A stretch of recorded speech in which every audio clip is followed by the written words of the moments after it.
হিন্দু মুসলমান আমরা এক বৃন্তে দুটি কুসুম, হিন্দু মুসলমান, হিন্দু তাহার ধর্মেরই মুসলিম তাহার প্রাণ। কে বলেছে? সাম্যের কবি কাজী নজরুল ইসলাম বলেছে। আর মোদি কত বড় হিন্দু? ও কিছু হিন্দু না, ও হিন্দু মুখোশ পরে আছে, ও হিন্দু ধর্মের কিছুই মানে না। স্বামী বিবেকানন্দ হিন্দু ধর্মের গুরু, উনি বলেছেন, উনি আমাদের নবীকে সম্মান করেছেন, বলেছেন ইসলাম সাম্যের ধর্ম।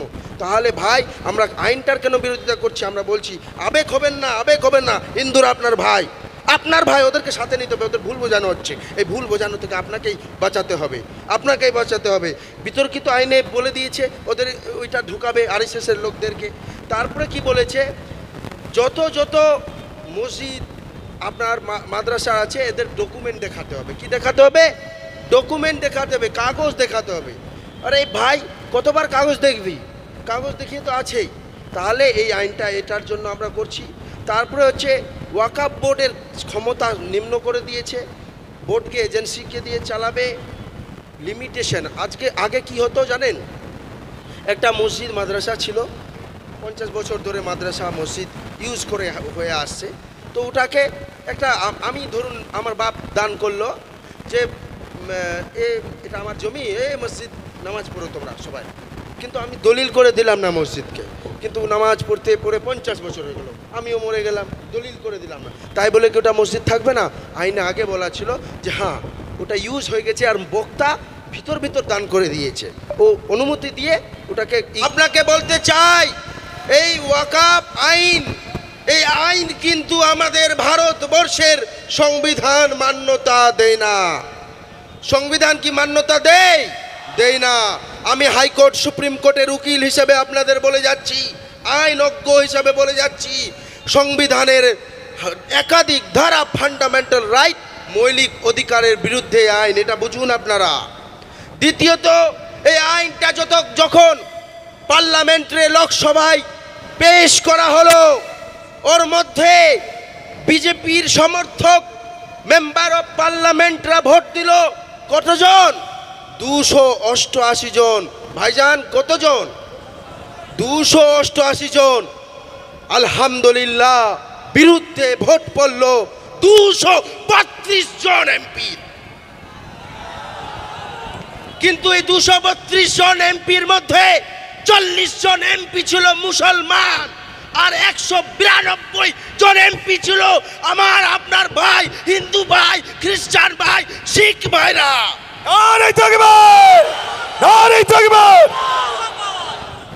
সংবিধান বাঁচাও, দেশ বাঁচাও এই মোদির হাত থেকে। এটা সেই পার্লামেন্টে সবচেয়ে জোর গলায় যদি কেউ বলে থাকে, ওর নাম হচ্ছে গৌরব গগৈ, কেসি বেণুগোপাল, তারপরে হচ্ছে আমাদের ইমরান প্রতাপগড়ি। আর আহমেদাবাদের মঞ্চ থেকে জাতীয় কংগ্রেসের নেতা, আগামী দিনে ভারতবর্ষের ভবিষ্যৎ গান্ধীবাদীর রাজনীতি, রাহুল গান্ধী বলে দিলেন এ ওয়াকফ কানুন এ সংবিধান বিরোধী হে। और একটা কথা বলে চাই, মোদি কি চাই জানেন? মোদি চাই আমরা হিন্দু ভাইদের ভয় দেখাই। মোদি চাই আমরা হিন্দু ভাইদের ভয় দেখাই, আমাদের জমায়েত হবে, হিন্দু ভাইরা ভয় খেয়ে যাবে। বুঝলেন তো? আমাদের লড়াই স্পষ্ট। এই লড়াই কিন্তু শুধু মুসলমানদের লড়াই নয়, এটা বুঝুন। স্লোগান বন্ধ করুন, স্লোগান বন্ধ করুন। মিটিং চলছে, মিটিংয়ের স্বার্থে স্লোগান বন্ধ করুন। গাড়িগুলো যাওয়ার ব্যবস্থা করে দিন। বসে পড়ি। আমার মোফাক্কিরুল সাহেব রাস্তায় আসছেন, আমাদের মাওলানা কামরুজ্জামান আসছেন, যে সামনে পান রাস্তা পরিষ্কার করে দেবেন, আসার ব্যবস্থা করে দেবেন। নারে তাকবীর! এই কালা কানুন মানছি না, মানব না। এই বিজেপির কালা কানুন মানছি না, মানব না। এই মসজিদ মাসা ধ্বংসকারী নরেন্দ্র মোদী হুঁশিয়ার। ওই আমেরিকার দালাল, ইংরেজের দালাল নরেন্দ্র মোদী দূর দূর দূর হটো। ইসরায়েলের দালাল নরেন্দ্র মোদী দূর হটো। এই নরেন্দ্র মোদীর কালো হাত ভেঙে দাও, গুড়িয়ে দাও। আমি বলবো দেশ বাঁচাও, আপনারা বলবেন সংবিধান বাঁচাও। কি বলবেন? সংবিধান বাঁচাও, দেশ বাঁচাও। বাঁচাও, দেশ বাঁচাও। এবার বলবো সংবিধান বাঁচাও, আপনারা বলবেন দেশ বাঁচাও। এই আওয়াজটা যেন মোদির কানে গুঁজে। সংবিধান বাঁচাও, সংবিধান বাঁচাও, সংবিধান বাঁচাও, সংবিধান বাঁচাও, সংবিধান বাঁচাও, সংবিধান বাঁচাও। তাহলে কি বোঝা গেল? সংবিধান বাঁচাতে হবে। এই ভারতবর্ষে বলুন তো ভাই, হিন্দু, মুসলিম, শিখ, ঈসাই সব ভাষাভাষীর মানুষ থাকে, ধর্মের মানুষ থাকে, আবার ভাষাভাষীর মানুষ থাকে। কি কেউ বাংলা বলছে, কেউ মালয়ালম বলছে, কেউ মারাঠি বলছে, কেউ তামিলনাড়ুতে তামিল বলছে, কিন্তু সবাই আমরা এক হয়ে যাই কি বলে? We are Indian, we are ভারতীয়, আমরা ভারতবাসী। তো আমরা বুঝে নিতে হবে এটা মোদির আরএসএসের চক্রান্তের বিরুদ্ধে আমাদের লড়াই। এই লড়াই আমাদের কোনো হিন্দু ভাইদের বিরুদ্ধে নয়, এটা আমাদের সমাজে ছড়িয়ে দেওয়া হচ্ছে। আমরা ছড়িয়ে দেওয়া হচ্ছে তোমরা এক হও না করো। আপনাকে বললাম 192 জন হিন্দু ভাইরা এমপিরা ভোট দিয়েছে, এর বিরুদ্ধে ভোট দিয়েছে, আর লড়াই করবে তারাও, তাদেরকে সাথে নিতে হবে। আমরা খ্রিস্টান ভাইদের পেয়েছি সাথে, কারণ অর্গানাইজার বলে একটা পত্রিকা আছে আরএসএসের, ওইখানে লিখেছে কি জানেন? মুসলমানদের প্রপার্টিসগুলো নেব, তারপরে খ্রিস্টানদের নেব। অর্গানাইজার পত্রিকায় বলছে অত্যাচার করছে, এবং গরিবরা, হিন্দু ভাইরাও ভালো নেই, হিন্দু ভাইদেরও আরাম নেই, তাদেরও জমি দখল করছে, আদিবাসীদের জমি দখল করছে। এ মোদি জানেন, এ মোদি কারো ভালো নেই। এ না ইস্কা না উস্কা, এ ধর্ম মানে না কিছু, এ হিন্দু ধর্মও মানে না, এ সনাতন ধর্মেও মানে না, এ কিচ্ছু মানে না। রাম মন্দিরের যখন উনি উদ্বোধন করলেন, শঙ্করাচার্যরা বললেন নিয়ম, রাম মন্দিরের উদ্বোধনের নিয়ম ওদের শাস্ত্রে আছে, শাস্ত্র অনুযায়ী করলেন না, शंकराचार्य गेलो ना माने ना ना ये हिंदू का अपना है ना मुसलमानों का, ये सिर्फ अपना है अपने दोस्त अडानी और अंबानी का, अडानी और अंबानी का। इस देश को बेचना चाहता है, समझ लीजिए मेरे भाइयों बहनों, इस देश को बेचना चाहता है। আমরা কেন এই ওয়াকাব আইনের বিরোধিতা সংক্ষিপ্ত কিছু কথা বলে আমি আমার বক্তব্য শেষ করব। এই বিতর্কিত আইনের একটা কথা বলুন তো, সামান্য একটা জিনিস যে মন্দিরে পূজা দিবে কে? পুরোহিত। মসজিদে নামাজ পড়াবে কে? পুরোহিত। মন্দিরে কি কোনো মৌলানা নামাজ পড়াবে? পড়াবে না। মসজিদে কি কোনো পুরোহিত এসে মন্দিরে কি পূজা করবে কোনো মৌলানা? না। ওইরকমই মসজিদেও কোনো পুরোহিত এসে নামাজ পড়াবে না। তাহলে সবার ধর্ম সবাই পালন করবে। ওইরকম ওয়াকাফ আইনে মুসলমানদের সম্পত্তি, মসজিদ মাদ্রাসা এগুলো কার? মুসলমানদের ধর্মীয় সম্পত্তি। এগুলো কে দেখাশোনা করবে? এগুলো করবে মুসলমানরা। আমরা যেমন মন্দিরে যাবো না, সব আইন, সবারই আইন আছে নাকি? আইন আছে তো। কিন্তু কি করেছে মোদি? আইন চালাকি করে কি করেছে? মোদি বলছে মুসলমানদের বাঁচাবো, কিন্তু বাঁচাবে না। ও সবাইকে, কাউকে বাঁচাবে না, হিন্দুদেরও বাঁচাবে না। ও কি করেছে? ও করেছে যে মুসলমানদের সম্পত্তিতে হিন্দুরা না, হিন্দু তো নামে ওটা দেখিয়েছে, আরএসএসের লোকেরা ঢুকবে আর পরিচালনা করবে।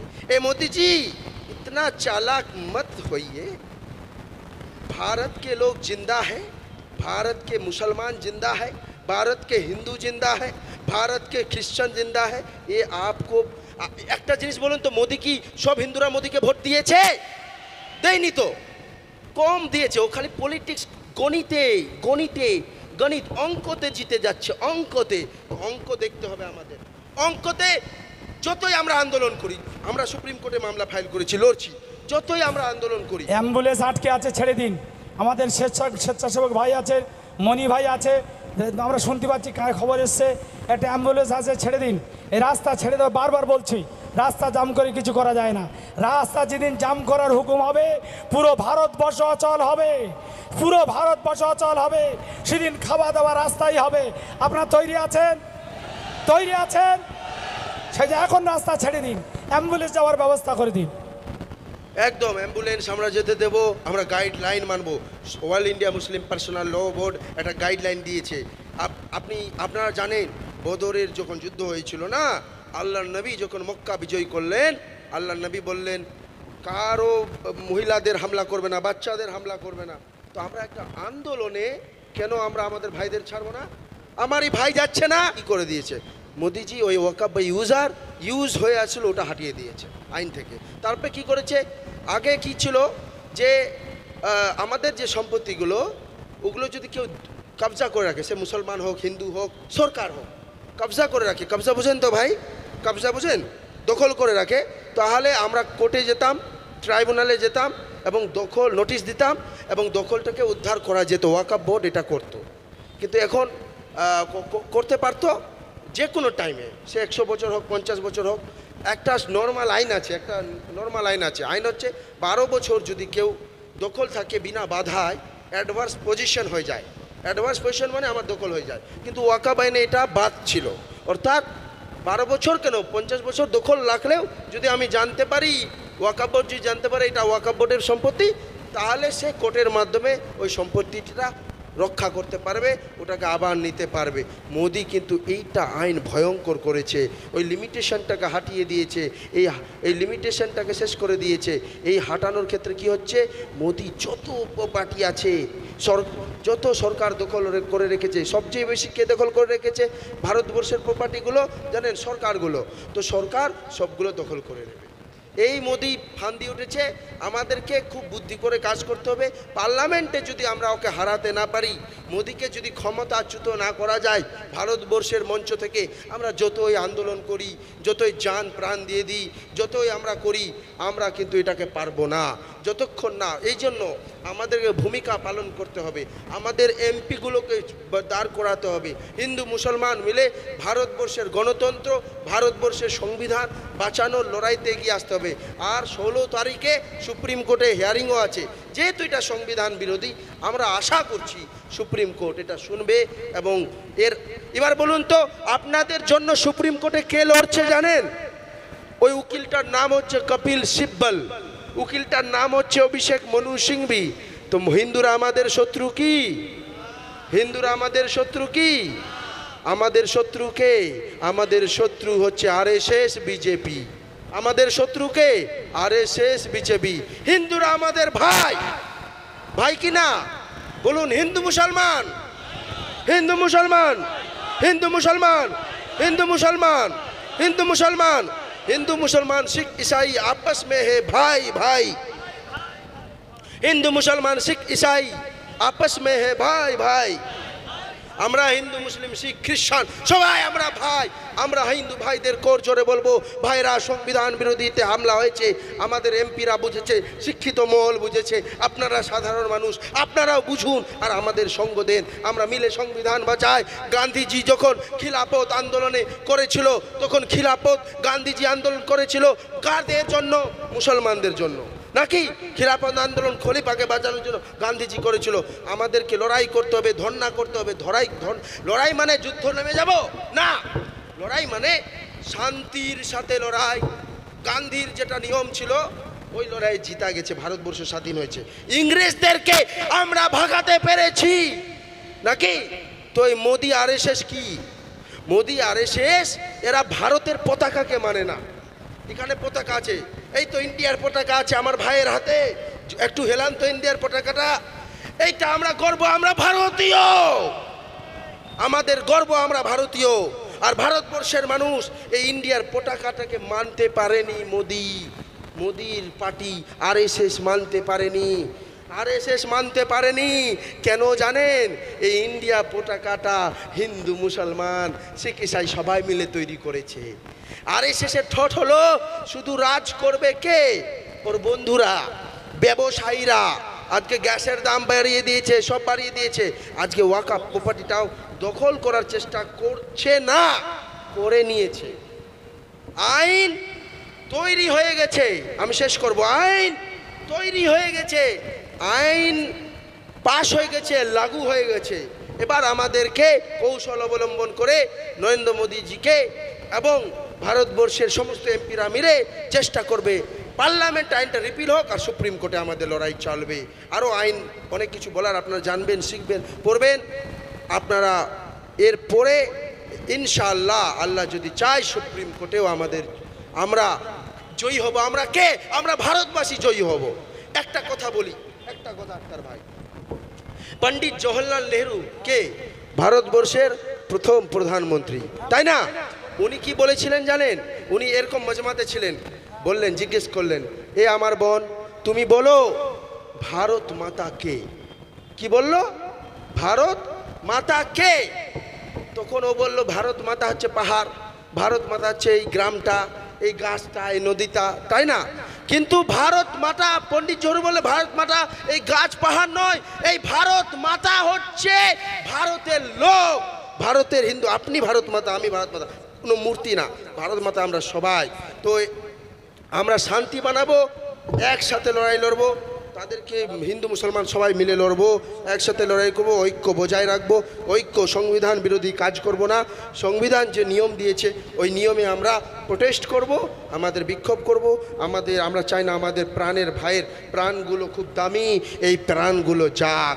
এই বলেই আমি আমার সংক্ষিপ্ত বক্তব্য শেষ করব যে সরফরোশি কি তামান্না আব हमारे दिल में है, देखना है जोर कितना बाजुए कातिल में है। वो आखिर दौना अल्हम्दुलिल्लाह रब्बिल आलमीन।